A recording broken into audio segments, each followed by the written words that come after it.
So I'm back in my studio in Ukraine, in Kharkov, and here's the first video in quite a long time.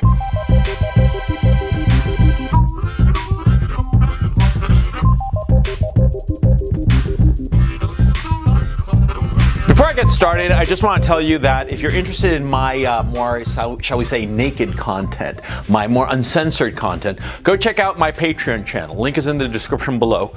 You'll find over 150 videos there that you aren't going to find anywhere else. And the reason I have them on Patreon is because if I post them on YouTube, I'm going to get banned. So the content I'm posting on YouTube is more milquetoast.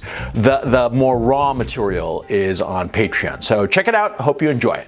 Anyway, the first question you should ask a woman when you meet her is, what is her relationship with her father? Yeah, I mean, I'm talking about a woman that you're romantically interested in, of course. I mean, some random woman, I mean, somebody that you work with or whatever, who cares, right?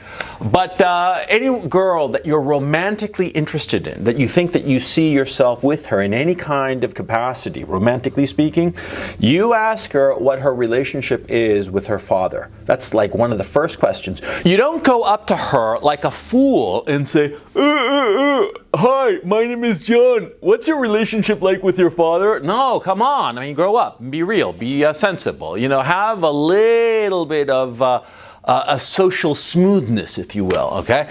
But early on in the conversation, you have to like ask those little questions just to get a sense of what her relationship is with her father.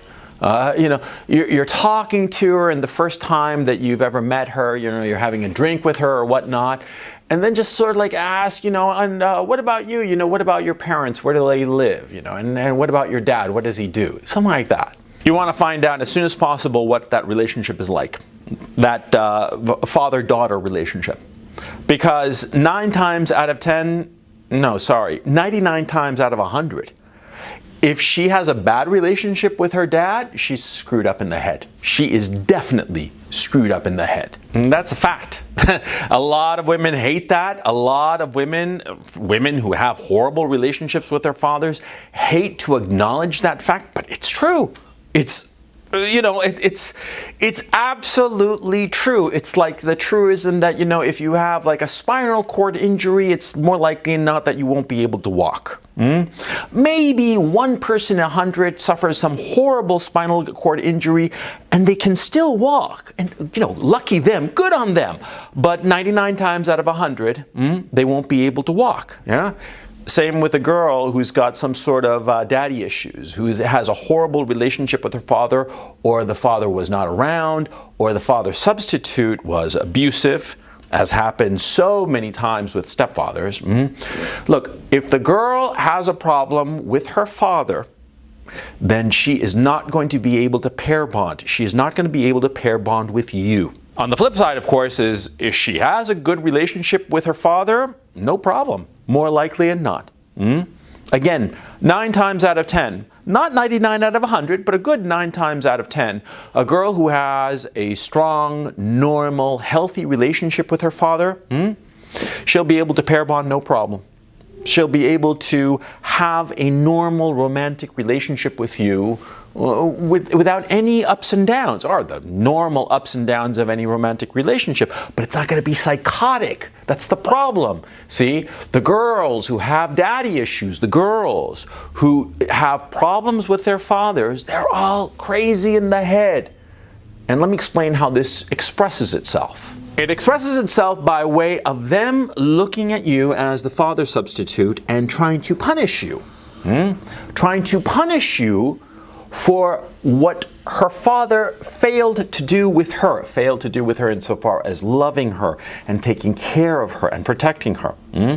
A girl who has a bad relationship or non-existent relationship with her father, a girl who has, of course, daddy issues, with the man in her life, she's going to punish him. Punish him for all the things that her father failed to do for her, that he should have done for her, but he didn't because of the bad relationship. And on the other hand, what will happen is that you know, she will try to appease you and be like this little kitten on your lap, trying to curry favor with you. And you'll think to yourself, my God, she's so in love with me. No, she's not in love with you at all. She looks at you as the daddy substitute. She looks at you as the man who she's trying to curry favor with, trying to curry favor and bring him into her life, but it's not you. She doesn't care about you. She doesn't even see you. It's all about assuaging this emptiness, this lack of a strong relationship with her father. And so she confuses you with this absent father, or this father with whom she had a bad relationship with. And she tries to make it all smooth and nice and beautiful with you, but she doesn't really care about you. And after a while, this tension that will build up in her of trying to make you happy, because she's really trying to appease the absent father, or the bad relationship with the father. The strong relationship she's trying to build with you, the tension of it will drive her nuts, and she'll explode and blame you and say horrible things to you and treat you horribly, not because of you, but because of what she lacks from her relationship with her father. And this is inevitable, and it has nothing to do with you. These love attacks that she will inflict on you, and these tantrums and plate throwing and all this drama that she will inflict on you, it has nothing to do with you and everything to do with the fact that her relationship with her father was horrible. It was horrible, and she's trying to work it out by way of you. Do you really want to be in the middle of that maelstrom? Do you really want to have that kind of drama going morning, noon, and night? Because that's what happens with these girls. On the one hand, they're silky smooth and so nice and so cuddly, and they cook for you and do this for you and do that for you. And then after a while, for apparently no reason whatsoever, she explodes. She explodes and attacks you verbally, attacks you emotionally, sometimes even physically. I've had it happen to me. I had one girl, crazy as a loon, chased me around with a serrated knife around my kitchen in New York City. And at first I thought she was just kidding around. She wasn't. She really wanted to kill me. And it wasn't me. I hadn't done anything at all. It was all about the craziness with the bad relationship with her father. That's why you want to watch out. That's why you want to make sure that the first question you ask is, what's your relationship like with your father? That's the first question. The first question. Never forget it. Yeah, you better ask her that question, or you might be liable to wake up one morning with your balls cut off, and she's screaming maniacally at you, claiming that it's all your fault. Thank you so much for watching this video. I hope you enjoyed it, and if you did, like I said before, please check out my Patreon channel. Link is in the description below. You'll find 150 videos between produced videos that I do and these weekly webinars that I do. The recordings are posted on Patreon. They're a lot of fun. They're every Sunday, and I talk about different subjects, and listeners can ask questions and make comments live during the broadcast. So please check it out. Thank you so much, and I will catch you next time.